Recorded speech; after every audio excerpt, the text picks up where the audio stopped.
ഇതാണ് smart dash cam pro X Qubo. ഇത് ഹീറോ ഗ്രൂപ്പിൻ്റെയാണ്. അപ്പോൾ നമുക്കിതൊന്ന് ഓപ്പൺ ചെയ്ത് നോക്കാം എന്തൊക്കെയാണെന്നുള്ളത്. ഇപ്പോൾ ബോക്സ് ഓപ്പൺ ചെയ്യുമ്പോൾ തന്നെ നമുക്കൊരു സ്കാൻ ചെയ്യാനായിട്ടുള്ളൊരു കാർഡ് കിട്ടുന്നുണ്ട്.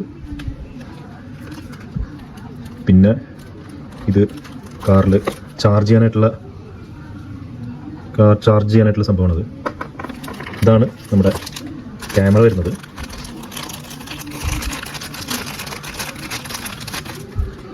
ഇതാണ് ക്യാമറ. ഇത് ചില്ലിലൊട്ടിച്ച് വയ്ക്കാൻ പറ്റുന്നതാണ്. നമുക്കിങ്ങനെ തിരിക്കാൻ പറ്റും. നമ്മുടെ പൊസിഷൻ കറക്റ്റ് ചെയ്യാൻ പറ്റുന്നൊരു സംഭവമാണ്. ഒട്ടിക്കട്ടെ.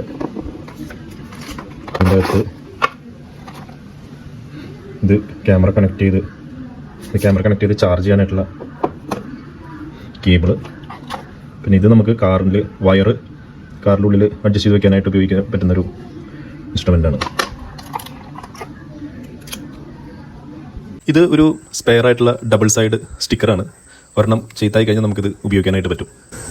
ഇനി വരുന്നത് ഇലക്ട്രോസ്റ്റാറ്റിക് സ്റ്റിക്കർ. ഇത് ഒട്ടിച്ചതിന് ശേഷമാണ് നമ്മൾ ഡാഷ് ക്യാം അതിൽ ഒട്ടിക്കുന്നത്. ഇതിൻ്റെ ഒരു ഗുണം എന്താണെന്ന് വെച്ച് കഴിഞ്ഞാൽ ഇത് ഫിക്സ് ചെയ്തതിന് ശേഷം നമുക്ക് വേണമെങ്കിൽ ഇത് കാറിൽ ഫിക്സ് ചെയ്തിരുന്നോളും. ഈ ഭാഗം മാത്രം നമുക്ക് ഇങ്ങനെ അഴിച്ചെടുക്കാം. എന്നിട്ട് ഇത് മാത്രം ക്ലീൻ ചെയ്യാം, അല്ലെങ്കിൽ ഇങ്ങോട്ട് തിരിച്ചു വയ്ക്കാം. അങ്ങനെ ഒരു ഗുണം കൂടി ഇതിലുണ്ട്.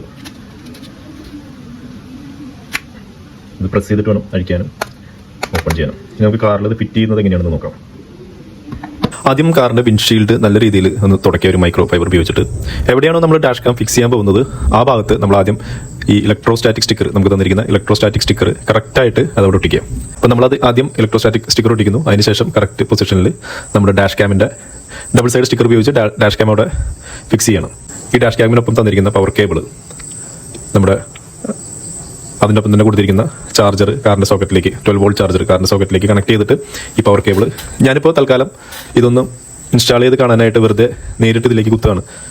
നമുക്കിത് ഹൈഡ് ചെയ്ത് മുകളിൽ കൂടെ ഇങ്ങനെ എടുത്ത് നമ്മുടെ ഡാഷ് ബോക്സിൻ്റെ അടിയിൽ കൂടെ ഇതിങ്ങനെ ഡിസ്റ്റർബൻസ് ഇല്ലാത്ത രീതിയിൽ കുത്താവുന്നതാണ്. അതിനാണ് നമുക്ക് അതിനകത്തൊരു അത് ചെയ്യാനായിട്ട് ഒരു ഇൻസ്ട്രുമെൻറ്റ് തന്നിട്ടുണ്ട്. ഞാൻ തൽക്കാലം നേരിട്ട് ഇങ്ങനെ കുത്തി വെച്ചാലും കുഴപ്പമൊന്നുമില്ല, പക്ഷേ ആ വയർ ഇങ്ങനെ തൂങ്ങിക്കിടക്കും എന്ന് മാത്രം. ഇനി ഇതിനൊപ്പം നമുക്ക് ഇത് വീഡിയോ സ്റ്റോർ ചെയ്യാനായിട്ട് ഒരു മെമ്മറി കാർഡ്, ഞാൻ സാംസങ്ങിൻ്റെ ഒരു മെമ്മറി കാർഡ് ഇവർ തന്നെ റെക്കമെൻഡ് ചെയ്തൊരു മെമ്മറി കാർഡാണ് ഇട്ടിരിക്കുന്നത്. നല്ല മെമ്മറി കാർഡ് ഇട്ടില്ല എന്നുണ്ടെങ്കിൽ ചിലപ്പോൾ ചൂടാകുമ്പോൾ അത് പ്രശ്നം ഉണ്ടാകാൻ സാധ്യതയുണ്ട്. ഇനി നമ്മൾ ഈ ക്യൂബോ ആപ്പ് നമ്മുടെ മൊബൈൽ ഫോണിൽ ഇൻസ്റ്റാൾ ചെയ്യണം. അത് വളരെ സിമ്പിളാണ്. അതിൽ കൊടുത്തിരിക്കുന്ന ഇൻസ്ട്രക്ഷൻസ് ഉപയോഗിച്ച് നമുക്ക് ഈസി ആയിട്ട് ഇൻസ്റ്റാൾ ചെയ്ത് അതിൻ്റെ പ്രോസസ്സ് എല്ലാം കംപ്ലീറ്റ് ചെയ്യാവുന്നതാണ്. ഇതെല്ലാം സെറ്റ് ചെയ്ത് കഴിഞ്ഞാൽ നമുക്ക് ഡാഷ് ക്യാം നമ്മുടെ മൊബൈലായിട്ട് കണക്റ്റഡ് ആയിട്ടുണ്ടായിരിക്കാം. കുറച്ച് സാമ്പിൾ വീഡിയോസ് കാണാം. ഇത് പകൽ സമയത്ത് ഞാൻ എടുത്തിട്ടുള്ള വീഡിയോസാണ്. അത്യാവശ്യം നല്ല ക്ലാരിറ്റി ഉണ്ട്. ഫ്രണ്ടിൽ പോകുന്ന വാഹനത്തിന്റെ നമ്പറെല്ലാം നമുക്ക് കറക്റ്റ് ആയിട്ട് കാണാൻ പറ്റുന്നുണ്ട്. ഇപ്പോൾ നിങ്ങൾ കേട്ടുകൊണ്ടിരിക്കുന്ന വോയിസ് ഈ ഡാഷ് ക്യാമിന്റെ മൈക്കിലൂടെയുള്ള വോയിസ് ആണ്. നല്ലൊരു ബഡ്ജറ്റ് ഡാഷ് ക്യാം ആയിട്ടാണ് എനിക്ക് തോന്നിയത്.